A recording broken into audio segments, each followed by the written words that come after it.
চেয়ারম্যানদেরকে ভালো চেয়ারম্যান লাগবে, মেম্বারদেরকে ভালো মেম্বার লাগবে, তাহলে এই সমাজটা সুন্দর হবে।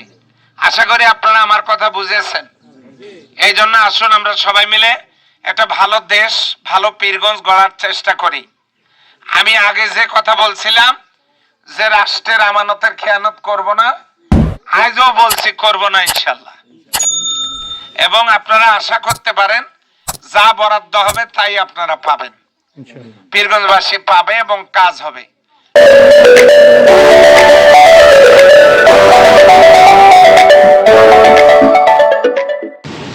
আসসালামু আলাইকুম ওয়া রাহমাতুল্লাহ। শোনা যায়?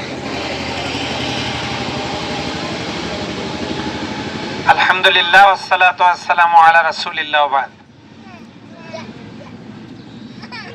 ত্রয়োদশ জাতীয় সংসদ নির্বাচন ফেব্রুয়ারি মাসের 12 তারিখে অনুষ্ঠিত হয়েছে। এই নির্বাচনে 11 দলীয় জোটের বাংলাদেশ জামায়াত ইসলামী মনোনীত 11 দল সমর্থিত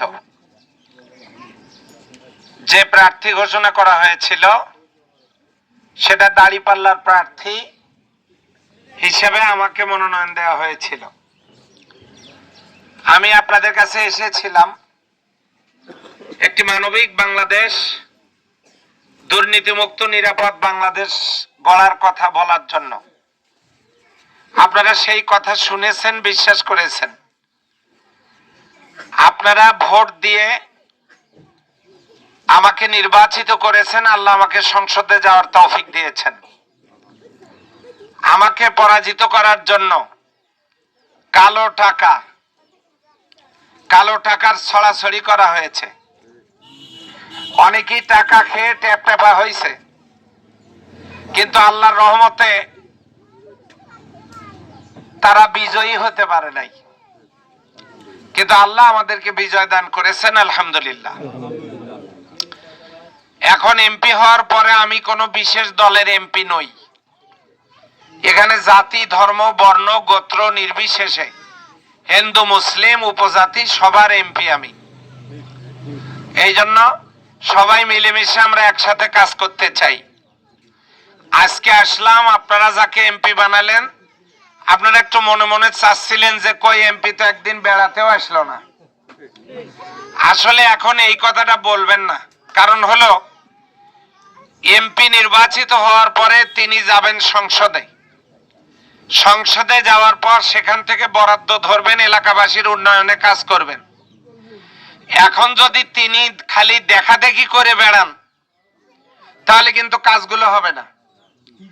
আর আমাদের এই পীরগঞ্জে মানে কাজ করার লোক অতীতে ছিল না, বড় বড় নেতা ছিল, তারা রাস্তা পাকা করার নামে বরাদ্দ এনে তুলে খাইছেন, কিন্তু রাস্তা পাকা হয় নাই।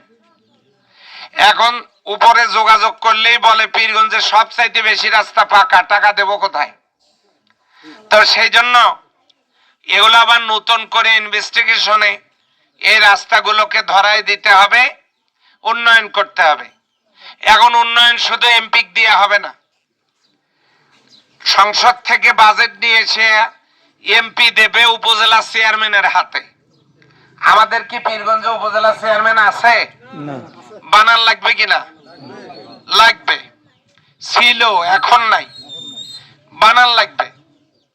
আপনাদের এলাকার কৃতি সন্তান 1 নাম্বার ইউনিয়নের অধ্যাপক মাওলানা মিজানুর রহমান, জামাত ইসলামের প্রিয় আমির, তিনি তাকেই জামাত ইসলামী উপজেলা চেয়ারম্যান পদে মনোনয়ন দিয়েছে। তো আমি সংসদে এমপি 12 বানাতে গেলে একটা 1 লাগে কিনা? তাই যে 1 থেকে উপজেলা চেয়ারম্যান, বোঝা গেছে? তো ওখান থেকে বরাদ্দ আসলে উপজেলা চেয়ারম্যানের কাছে আসবে, উপজেলা চেয়ারম্যান 15টা ইউনিয়নে ভাগ করে দেবেন চেয়ারম্যানদেরকে। তাহলে চেয়ারম্যান গুলো আবার ভালো বানানোর দরকার আছে না নাই? গম খাওয়া চেয়ারম্যান আর বানান যাবে না। এই যে ভিজিএফ এর চাল আমি দিলাম 38,000 পরিবারের জন্য, দিয়ে বললাম চালগুলা যেন ঠিকঠাক মতো দেয়া হয়। আল্লাহ জানে কি করছে।